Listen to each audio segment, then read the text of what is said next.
for our continued reading of the Bible through the year 2025. Reading from the English Standard Version of the Bible by Crossways Publishing, a division of Good News Publishing of Wheaton, Illinois. A reading of the book of Ezra, chapters 4 through 6. Beginning Ezra chapter 4. Now when the adversaries of Judah and Benjamin heard that the returned exiles were building a temple to the Lord, the God of Israel, they approached Zerubbabel and the heads of fathers' houses and said to them, "Let us build with you, for we worship your God as you do, and we have been sacrificing to him ever since the days of Esarhaddon, king of Assyria, who brought us here." But Zerubbabel, Yeshua, and the rest of the heads of the fathers' houses in Israel said to them, "You have nothing to do with us in building a house to our God, but we alone will build to the Lord, the God of Israel, as King Cyrus, the king of Persia, has commanded us."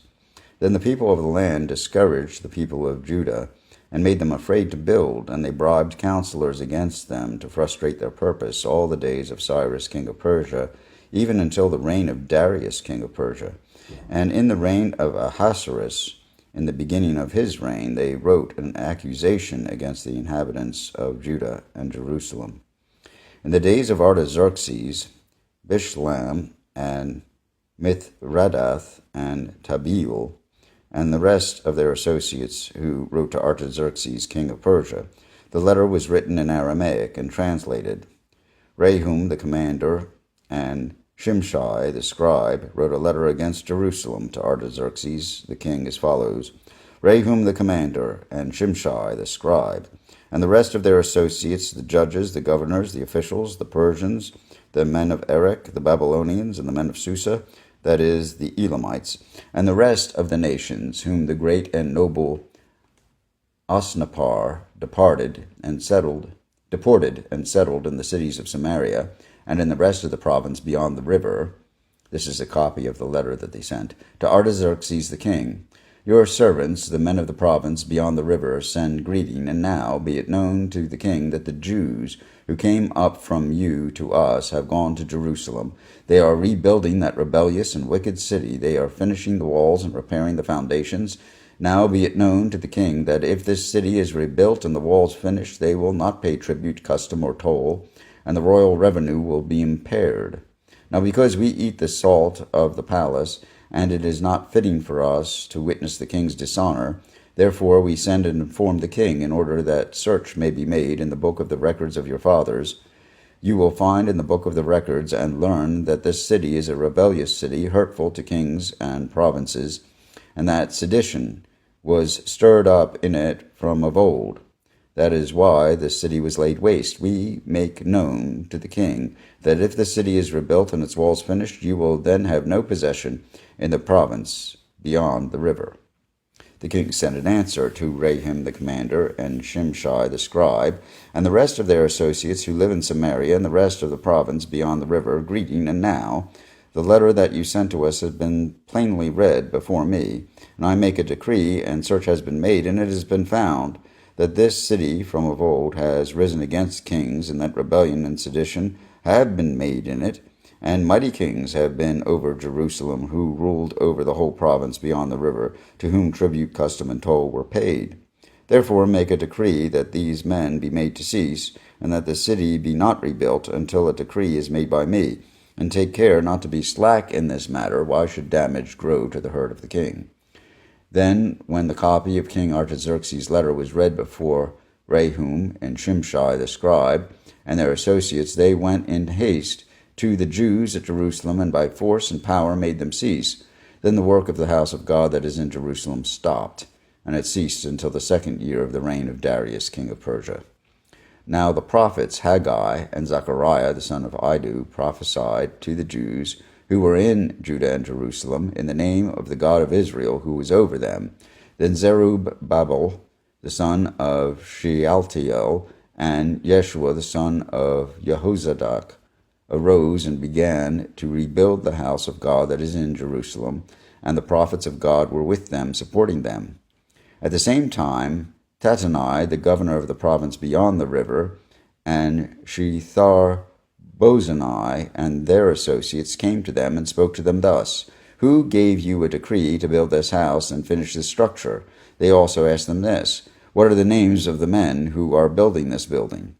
But the eye of their God was on the elders of the Jews, and they did not stop them until the report should reach Darius, and then an answer be returned by letter concerning it.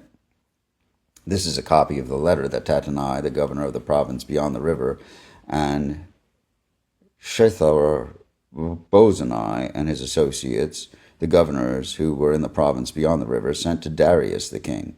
They sent him a report, in which was written as follows, To Darius the king, all peace. Be it known to the king that we went to the province of Judah, to the house of the great God. It is being built with huge stones, and timber is laid in the walls. This work goes on diligently and prospers in their hands.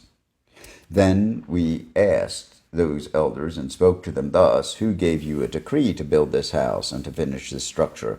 We also asked them their names for your information, that we might write down the names of their leaders. And this is what their reply to us. We are the servants of the God of heaven and earth, and we are rebuilding the house that was built many years ago, which a great king of Israel built and finished. But because our fathers had angered the God of heaven, he gave them into the hand of Nebuchadnezzar, king of Babylon, the Chaldean, who destroyed this house and carried away the people to Babylonia.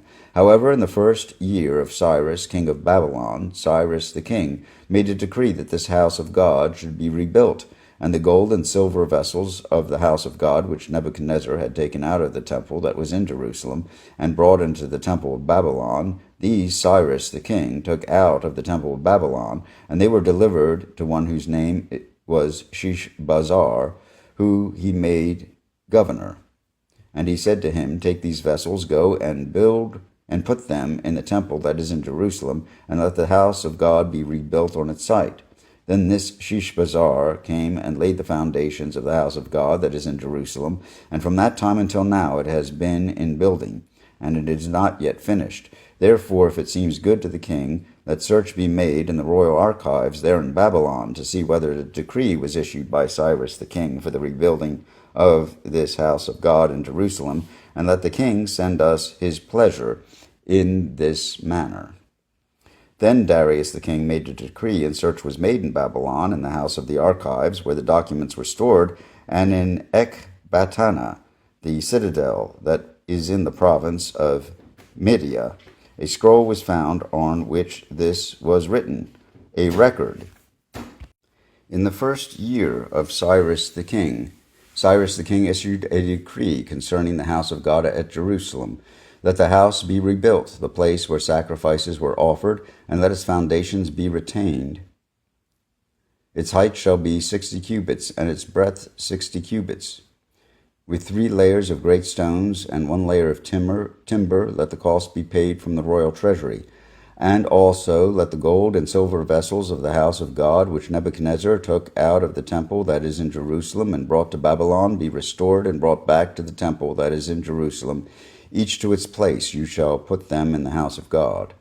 Now therefore Tattenai, governor of the province beyond the river, Shethar-bozenai, and your associates the governors who are in the province beyond the river, keep away. Let the work on this house of God alone. Let the governor of the Jews and the elders of the Jews rebuild this house of God on its site. Moreover, I make a decree regarding what you shall do for these elders of the Jews. For the rebuilding of this house of God, the cost is to be paid to these men in full and without delay from the royal revenue, the tribute of the province from beyond the river, and whatever is needed, bulls, rams, or sheep, for burnt offerings to the God of heaven, wheat, salt, wine, or oil, as the priests at Jerusalem require, let that be given to them day by day without fail, that they may offer pleasing sacrifices to the God of heaven, and pray for the life of the king and his sons. Also I make a decree that if anyone alters this edict, a beam shall be pulled out of his house, and he shall be impaled on it, and his house shall be made a dunghill. May the God who has caused his name to dwell there overthrow any king or people who shall put out a hand to alter this or destroy this house of God that is in Jerusalem. I, Darius, make a decree, let it be done with all diligence. Then, according to the word sent by Darius the king, Tattenai, the governor of the province beyond the river, Shethar-bozenai and their associates did with all diligence what Darius the king had ordered. And the elders of the Jews built and prospered through the prophesying of Haggai the prophet and Zechariah the son of Iddo. They finished their building by decree of the God of Israel, and by the decree of Cyrus and Darius and Artaxerxes king of Persia. And this house was finished on the 3rd day of the month of Adar, in the 6th year of the reign of Darius the king. And the people of Israel, the priests and the Levites and the rest of the returned exiles, celebrated and dedicated the dedication of this house of God with joy.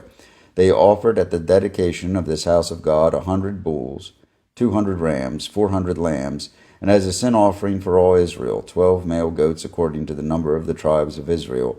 And they set the priests in their divisions and the Levites in their divisions for the service of God at Jerusalem, as it is written in the book of Moses. On the 14th day of the 1st month, the returned exiles kept the Passover. For the priests and the Levites had purified themselves together, all of them were clean. So they slaughtered the Passover lamb for all the returned exiles, for their fellow priests and for themselves. It was eaten by the people of Israel who had returned from exile, and also by everyone who had joined them and separated himself from the uncleanness of the peoples of the land to worship the Lord, the God of Israel.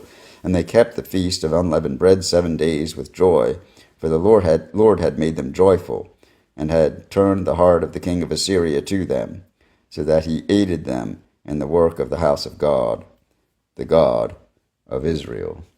Here ends the reading of Ezra chapters 4 through 6 in the English Standard Version of the Bible by Crossways Publishing, a division of Good News Publishing of Wheaton, Illinois.